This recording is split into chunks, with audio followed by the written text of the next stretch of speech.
Hi guys, welcome back to my blog and channel. You're watching Lipstick and Laura and I'm Laura. Thank you so much for watching today.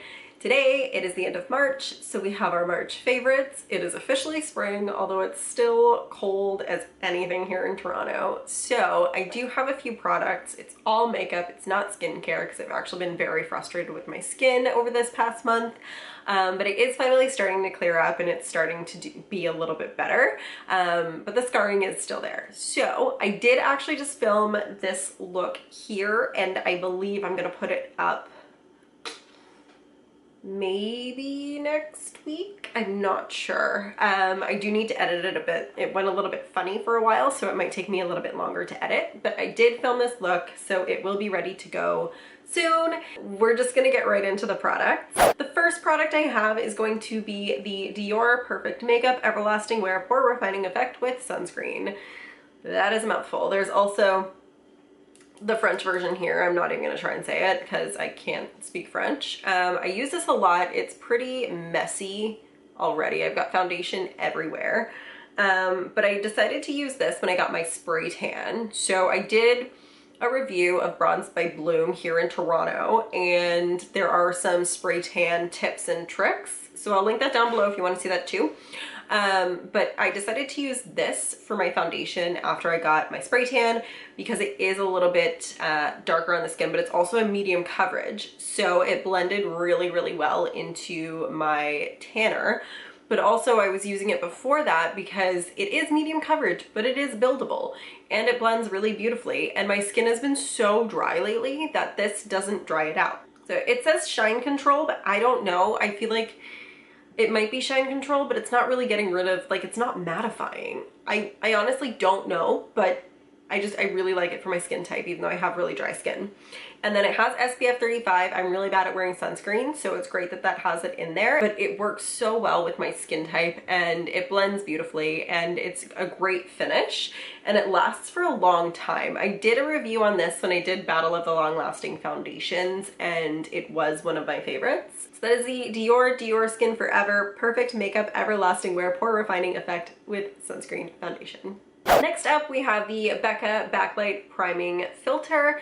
I also have the purple one. I bought the kit for Christmas, so I do have both of them, and I do like both of them. In fact, I think I've actually talked about the purple one in a favorites video before, but this is the one that I've been using in pretty much all of my videos.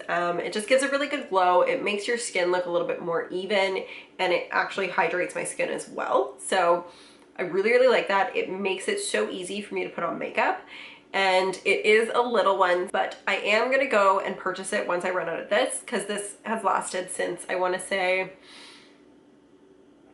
let's see, I left for Grey Cup late November, so I've had it since mid-November, so I've been using it since then. So it's lasted about November, December, January, February, March. It's lasted about 4 months. And then I still have some left. I think it's just getting a little bit low, but I'm definitely gonna go out and buy the full size. So that is the Becca Backlight Priming Filter. Really, really love this guy. And then the next product we're gonna talk about costs very, very little. You can get it at the drugstore. I know it's at Shoppers here in Canada. I don't know about Rexall, but it costs like, I don't know, maybe $5. So this is the Essence Forbidden Volume Mascara, and I've been using this in a few videos as well. I haven't really wanted to use a really expensive mascara just because I don't want to like use it up and then I have to run out and spend $50 on a mascara. I'm not super loving that idea, so I decided to try this, and then I was just like, well shit, this is actually a really good mascara.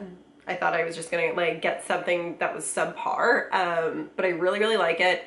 I've used the Lash Princess before, which a lot of people really like as well, but I wasn't super into it because it didn't build the volume the way that I needed it to. And the thing with mascara is it's very, very personal. So where I need volume but no length, you might need length and no volume. So it really depends on what you're looking for in a mascara, but I do find that this is really, really nice. It doesn't flake off on me during the day and it stays there, but it also builds such a nice volume, and it does give a little bit of length as well, but nothing too crazy. I do already have somewhat long lashes as it is. This is what the brush looks like. It's not a plastic brush. I don't like the plastic brushes. I find they hurt my eyes. So this is a very large brush. You do need to be aware of that because it might be a little bit tricky to work with, but I've never had a problem. That is the Essence Forbidden Volume Mascara. It says Rebel on the bottom. I don't know if that's anything different from any other formulas that they have that look like this, but just keep that in mind. Red tube, Essence, so good. So good. So the next one I'm going to talk about is a brush. This is the Luxie 522 Tapered Highlighter Brush. If you've watched several of my videos or you've seen the review I did on Laura Geller Gilded Honey Highlighter, you'll notice that I use this and not the fan brush that I have been known to use in recent years. So I did just use this with this look here, and I've been using it constantly with every highlighter, my MAC Soft and Gentle, all of the Becca ones, the Laura Geller, and this is kind of what I've been reaching for now. I find it just builds the highlighter really nicely, and it doesn't diffuse it too much, but it still blends it so it looks natural and it looks really pretty.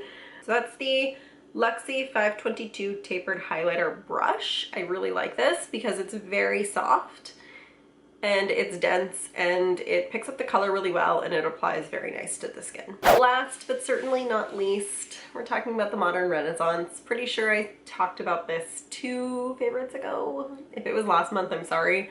But this has kind of been my go-to for looks that I like to do, the warm rusty looks, and it's kind of been my go-to if I want to do something a little bit more neutral. I really love it, but more so I really love the antique bronze color here.